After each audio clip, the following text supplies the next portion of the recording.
जाएगा कि पेंशन्स की सक्सेशन होती है कि जी वो ट्रांसफ़र करनी है, उसके लिए भी इस्तेमाल किया जा सकेगा। लॉ इजाज़त देगा हमें ये किस चीज़ की सर? पेंशन्स की जो नहीं सर, उसका अलग अलग इसमें नहीं होगा, उनको करना पड़ेगा सर। वो नादरा कर रही है उसके लिए। सर ये बताइएगा जी, कि जी, आपकी वकील अहमद कह रहे हैं 26 अरब रुपए से हुकूमत वैक्सीनेशन पर खर्च कर चुकी है अब तक, लेकिन सेंटर्स में वैक्सीन की अभी भी कमी है, तो कहाँ है वैक्सीन और कौन सी वैक्सीनेशन खरीदी रही है? देखें, मुझे नहीं पता असद उमर साहब ने क्या कहा।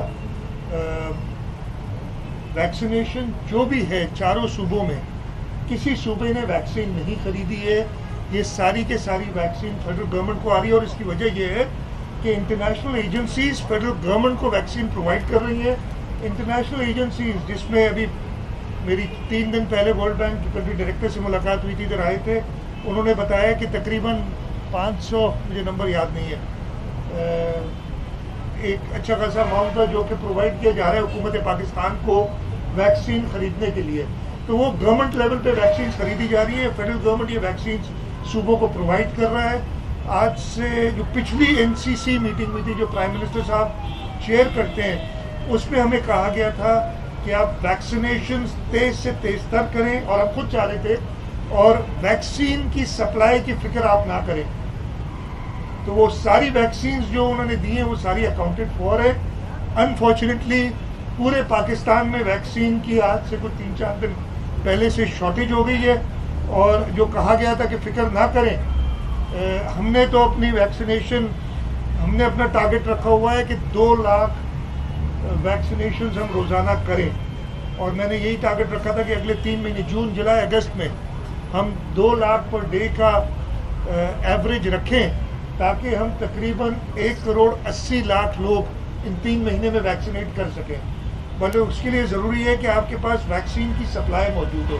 वैक्सीन की सप्लाई का जिम्मा फेडरल गवर्नमेंट ने लिया हुआ है, और इसलिए लिया हुआ है कि जैसे मैंने आपको बताया वैक्सीन मिली उन्हीं को रही है, और वैक्सीन जो उनको मिल रही है उसकी कीमत भी वो हमें नहीं बता रहे हैं। हमने ये भी ऑफ़र की है कि अगर हमसे कुछ पैसे चाहिए, हम ऑब्वियसली जो इनको इंटरनेशनल एड मिल रही है, जो hundreds of billions of rupees की बात कर रहा हूँ मैं, है, हम जो थोड़ा सा हिस्सा अपना डालना चाह रहे हैं टू टॉप अप, वो भी फ़िलहाल कह रहे हैं कि नहीं, ज़रूरत नहीं है, इसलिए कि वो वैक्सीन की कीमत का मैं नहीं बता रहे। तो मुझे नहीं पता कि 26 अरब की वैक्सीन दी और कहाँ गई, सारा रिकॉर्ड मौजूद है। और एक वैक्सीन का रिकॉर्ड जो है वो नादरा सर्टिफिकेट, मैंने वैक्सीन लगाई है ना, मेरे दोनों डोज हो गए, मुझे नादरा का सर्टिफिकेट मिला है, वो तो सब रिकॉर्ड मौजूद है। कहाँ गई तो मुझे समझ नहीं आती कि क्या सवाल है। जी आप जरा नस्ला टावर हाँ,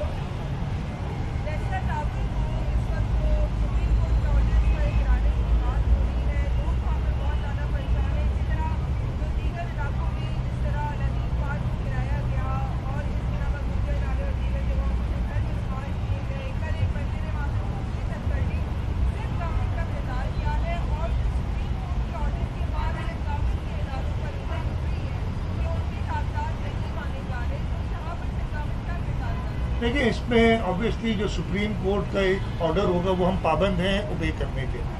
हमने कोशिश की, हमने कल, अगर आप लोगों ने सुनी हो, बिलावल भुट्टो ज़रदारी साहब ने जब शहीद मोहतरमा बेनज़ीर भुट्टो की सालगिरह के मौके पे एक इवेंट हुआ था जो पाकिस्तान पीपल्स पार्टी सिंध ने किया था, उससे जब खिताब किया तो उन्होंने डिटेल में बात की, और उन्होंने बड़ा क्लियरली जो बात की थी कि ये हमें मंजूर नहीं है कि बनी गाला तो रेगुलराइज हो जाए और गुज्जर नाले को तोड़ा जाए। यानी गुज्जर नाले को तोड़ने से उनका मकसद था जो उधर लोग हैं, जब तक कि उनको प्रॉपर रिहेबिलिटेट नहीं कर दिया जाए। हमारा point of view Sindh government का, फेडरल गवर्नमेंट से भी यही है और कि जी इनको रिहेबिलिटेट करना पड़ेगा। ये ओवर द ईयर्स हुए हैं, और जिन जिन लोगों ने, चलें आपने सज़ाएँ देनी है, आपने मुझे सज़ा देनी है, आप मुझे सज़ा दें, लोगों को इसकी सज़ा ना दें जिनको ओवर द ईयर्स उधर आबाद होने दिया गया। आपने नस्ला टावर्स की बात की, अगेन एक बड़ा सख्त किस्म का सुप्रीम कोर्ट का ऑर्डर है। उस ऑर्डर में ये भी लिखा है कि जो टावर जो मालिकान हैं वो कॉम्पनसेट करेंगे जो लोग उधर हैं उनको। क्या पॉसिबिलिटी है क्या नहीं है, ऑब्वियसली सुप्रीम कोर्ट ने जब अपनी जजमेंट दी है तो ये सारी चीज़ें सोच के कहा होगा। सुप्रीम कोर्ट ने बहरिया टाउन को भी रेगुलराइज कर दिया था। तो हम मैं यही दरख्वास्त कर सकता हूँ at the cost of not being called up for contempt, लेकिन मैं बड़ी मुअद्दबाना अर्ज करता हूँ कि आपने टॉप पे आपको जो लोगों का दर्द है और जो एक ह्यूमन राइट या एक ह्यूमन सिचुएशन पैदा हो जाती है उसको ज़रूर रखना है। और मैं उम्मीद करता हूँ कि इसका कुछ ना कुछ हल ऐसा निकल आए कि वो लोग बेघर ना हो उधर जो रहते हैं। ये हमारी जो सिंध हुकूमत की प्रायोरिटी में यही होगा और हम इसकी तरफ काम करेंगे।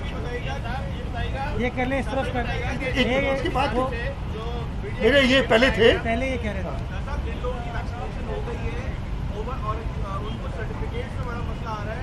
इस हवाले से दादरा के लिए भी काम करें क्योंकि वैक्सीन भी लगी है, सर्टिफिकेट में प्रॉब्लम आ रही है नंबर 1। और सर ओवरसीज को काफ़ी प्रॉब्लम हो रही है क्योंकि सऊदी अरब जो है वो फाइजर एक्सेप्ट नहीं कर रहा, फाइजर एक्सेप्ट कर रहा, साइनोवैक एक्सेप्ट नहीं हो रही और दूसरी नहीं हो रही। तो इस हवाले से कुछ करें क्योंकि बहुत सारे लोग बाहर जाना चाहते हैं। आप बिल्कुल सही कह रही हैं। दोनों जो इश्यूज आपने बताए, सर्टिफिकेट में इश्यूज अगर आए हैं तो वो करेक्ट भी हो जाते हैं। अगर कहीं प्रॉब्लम्स आते हैं, इतने बड़े जो एक नया एक इनिशिएटिव लिया और ये करना पड़ा, तो अगर कहीं गलतियां हुई है सर्टिफिकेट्स में उनको दुरुस्त करने का तरीक़ेकार भी है और वो हो जाता है, उसका कोई नहीं है। बाकी जो दूसरी आपने बात की, अब ये एक बड़ी फॉरेन रिलेशंस वाली हमारी बात हो जाती है। सऊदी अरब का इशू है, या मैंने सुना था, अब पता नहीं कहाँ तक दुरुस्त कहाँ तक नहीं, कि दुबई ने यूएई ने इंडिया की परवाज़ें शुरू कर दी हैं और पाकिस्तान की अभी नहीं की हैं। तो ये हमारा एक वो मैं ज़्यादा नहीं कहूँगा कि अगर हम अभी तक समझते हैं कि उसामा बिन लादेन शहीद है तो फिर ये प्रॉब्लम्स आपको दुनिया के साथ आएंगे। आपका ये फॉरेन पॉलिसी का एक फेलियर है, कोई मेडिकल फेलियर या कुछ नहीं है। हमने अल्लाह ताला का शुक्र है और रब का एहसान है, कोई किसी को इस पर क्रेडिट लेने की ज़रूरत नहीं है। पाकिस्तान में और ख़ास तौर पे सूबा सिंध में जैसे ये कोविड आया था तो हमने जो स्टेप्स लिए थे उसको वो कामयाबी की तरफ वो रास्ता था और अल्लाह ताला ने बचाया। लेकिन हमारा फॉरेन पॉलिसी फ्रंट पे बहुत बड़ा फेलियर हुआ है और उसकी वजह मैं आपको बता रहा हूँ, आपने ये सारी स्टेटमेंट्स पढ़ी हैं। कौन सा बिल? मीडिया प्रोटेक्शन के लिए जो बिल बनाया गया सिर्फ हुकूमत की जानिब से, गवर्नर साहब ने उस पर एतराज़ लगा के वापस कर दिया। क्या वो बिल जो है मंजूर होगा, तैयार होगा कि नहीं होगा, या ये सब सारा नजर हो जाएगा? देखें, मैं आपसे ये अभी इधर बैठे आप,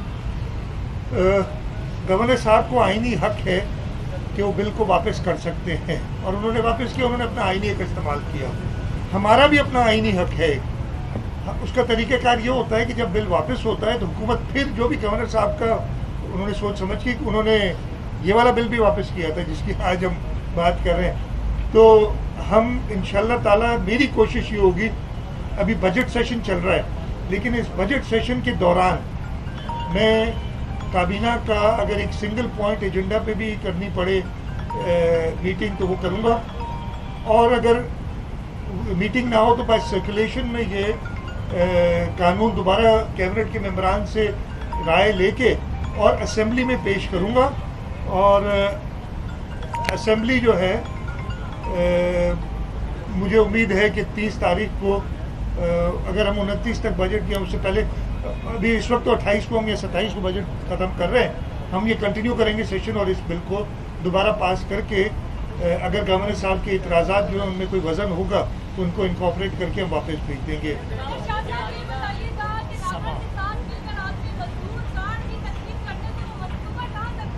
नहीं, वो बिल्कुल तैयार है। मजदूर कार्ड के लिए जो रजिस्ट्रेशन उसकी है वो शुरू हो गई है और इंशाल्लाह ताला वो मजदूर कार्ड होंगे। ये शहर में बारिश होने वाली है, नए अरेंजमेंट तो किए जा रहे हैं, लेकिन एक बहुत बड़ा मसला शहर में मजदूर इमारतों का है जिसकी तादाद में निरंतर इजाफा हो रहा है। शहर के करीब पहुँच चुकी है, तो इसमें जो बहुत बड़ी तादाद में लोग रहते हैं उनकी जानों को बचाने के लिए हुकूमत कोई काम करेगी या देखिए, एक पूरी रेन इमरजेंसी प्लान बनाता है, एक रेन मिटिगेशन प्लान बनता है, उस पर काम हुआ है, वो बना हुआ है। और ये इश्यूज हैं। मैं आपको ये नहीं कहूँगा, दुनिया भर में आजकल जो क्लाइमेट चेंज, आपने बहुत लफ्ज़ तो सुना होगा, लेकिन उसके इफेक्ट्स पिछले साल आपने देखे, पूरे सिंध में देखे, पूरी दुनिया में देखे। ये क्लाइमेट चेंज की वजह से अभी पिछले दिनों ही जो एक तूफ़ान आने वाला था, जो अल्लाह ताला ने रहम किया कि हमारी सरहदों से दूर हो गया, लेकिन वो कहीं और तो इफेक्ट हुआ है ना उसको, और काफ़ी नुकसान हुए हैं। तो ये क्लाइमेट चेंज की वजह से पूरा जो ये सिस्टम है, वेदर सिस्टम है, वो चेंज होने की वजह से ऐसी बरसातें, जैसे पिछले साल हमने कराची में देखा कि कराची की तारीख में जो हमारे पास रिकॉर्ड्स मौजूद हैं, इतनी बारिश कभी नहीं हुई। तो इनको प्रिपेयर करने के लिए ज़रूर, मैं ये नहीं कहूँगा कि बिल्कुल हर चीज़ ठीक ठाक होगी, लेकिन हुकूमत अपना पूरा किरदार अदा करेगी, कोशिश करेगी कि लोगों को कम से कम तकलीफ हो।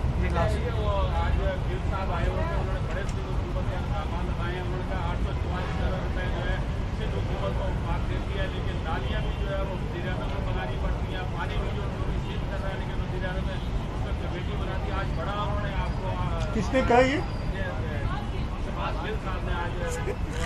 क्या होते हैं ये? नहीं नहीं नहीं नहीं, पंजाब में होते थे ना ये। वहाँ से क्या हुआ? वहाँ से निकाल दिए गए थे कुछ अर्सा, अब वफाक में पता नहीं कब निकाले जाए। वो उनके भाई शहबाज गिल साहब की अपनी मर्जी है। शहबाज गिल साहब पे मैं क्या कमेंट करूँ? शहबाज गिल के कमेंट को छोड़ दें, इसलिए कि वो, मेरा नहीं ख्याल है कि शहबाज गिल की किसी बात पे कमेंट किया जा सकता है। उसके लिए एक और शहबाज गिल 2 चाहिए, जिसकी तलाश मैंने कहा था जारी है हमारी, कोई ऐसा मिले, लेकिन ऐसी चीज़ें हमें मिल नहीं रही हैं। मैं गवर्नर साहब का खत, वो उन्हें मैं उसका भी जवाब देता हूँ। ये ऐसी चीज़ों की हमारी तलाश जारी है कि ऐसी चीज़ें मिले जो बग़ैर सोचे समझे, बग़ैर अपना दिमाग इस्तेमाल किए हुए ऐसी बात कर दें जो कोई सुनने के लिए तैयार ना। अच्छा जी, ये बड़ी बातें हो रही है, 844 अरब, कोई कहता है 1600 अरब, कोई कहता है 2000 अरब। और मेरे भाई, ये आईन में लिखा है कि टैक्सेस किसने कलेक्ट करने। ये टैक्स अगर हम कलेक्ट करेंगे, हम तो कहते हैं सेल्स टैक्स और गुड्स हमें दे दो, तो ये फिर पैसे हम कलेक्ट कर रहे होंगे। ये कोई बहुत कमाल नहीं कर रहे। और ये आपके आईन में क्या मतलब, ये कहना चाहते हैं कि आईन को और कानून को फॉलो नहीं करेंगे? तो ये चीज़ें बिल्कुल घिसी पिटी है जो चल रही है, वो कह रहे हैं। और जहाँ तक गलियों नालियों सब, मैं तो खुद एतराज़ कर रहा हूँ कि प्राइम मिनिस्टर साहब, आपका गलियाँ साफ करने का काम नहीं है। प्राइम मिनिस्टर साहब, हमें अच्छे प्रोजेक्ट्स दिए जो आपने पंजाब में दिए। आपने पंजाब में सारी, और ये हकीकत आप देखें, ये मोटरवेज बना रहे हैं, हमारे यहाँ नहीं बन रही मोटरवेज। मोटरवेज तो बना रहे हैं, मोटरवेज की कनेक्शंस जो हैं, जो 20-20, 25-25 अरब रुपए का एक प्रोजेक्ट है, यहाँ आपको 5 मिलियन की नाली दे के, नाली साफ करके प्राइम मिनिस्टर खुश हो जाए, ये नहीं है। इस पे खुश होने की बजाय मातम करना चाहिए, कुछ उनको सोचना चाहिए। तो जो जिस शख्स का आपने जिक्र किया, मैं खुद कह रहा हूँ कि हमें तलाश जारी है ऐसा आदमी जिसकी ये क्वालिफिकेशन हो। लेकिन ये मसला ये कि इस क्वालिफिकेशन के लोग हमारे साथ चल नहीं सकते। बड़ी कोशिश की हमने यार, कुछ आप भी बोलो, कहते भाई मत। तो ये चीज़ है। गवर्नर साहब ने खत लिखा, गवर्नर साहब ने खत लिखा कि वफाक की तरफ से मैं आपको एतमाद दिलाता हूँ कि हम आपकी मदद करेंगे। अब वफाक को गवर्नर साहब की ज़रूरत पड़ गई ये कहने के लिए। मुझे समझ नहीं आ रही कि पॉइंट्स कहाँ से आते हैं। बहुत अच्छे, मैं वेलकम करता हूँ। आज मैं देखा था गवर्नर साहब शायद कहीं हुंजा या कहीं पे हैं आज, ठीक है जी, नंगा पर्वत में है और नंगे पंगे इधर छोड़ गए ठीक है। अच्छा, ये यकीन दिलाना मुझे बड़ी हैरानी, मैं वेलकम करता हूँ, गवर्नर साहब का शुक्रगुजार हूँ। तो खत लिखा कि अब ये हालत हो गई है कि वफाक की तरफ से गवर्नर यकीन दिला रहा है कि जी भाई वफाक के नुमाइंदे आप ज़रूर हैं, but once you land in the province you are the provincial governor. तो आप वफाक की नुमाइंदगी ज़्यादा ना करें। वफाक वाले खुद बोले, मैं तो हमेशा कहता हूँ कि यार मुझसे बात करें, हुकूमत सिंध से बात करें। तो ये जो दोनों बातें ना, इसको यार हम कसम से हंसी मजाक में टाल देते, और हंसी मजाक की बातें भी हैं, बहुत सारी हंसी मजाक की बातें हुई हैं, हो रही हैं। कल भी आपने कुछ सुनी है जिस पे बड़ी, अब वो इंटरव्यूज चल रहे हैं, वो दोबारा सब चला रहे हैं। और भाई अब मैं सिर्फ ये कहूँगा, grow up now, it's been 3 years। खुदा हाफिज़।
किससे मारा?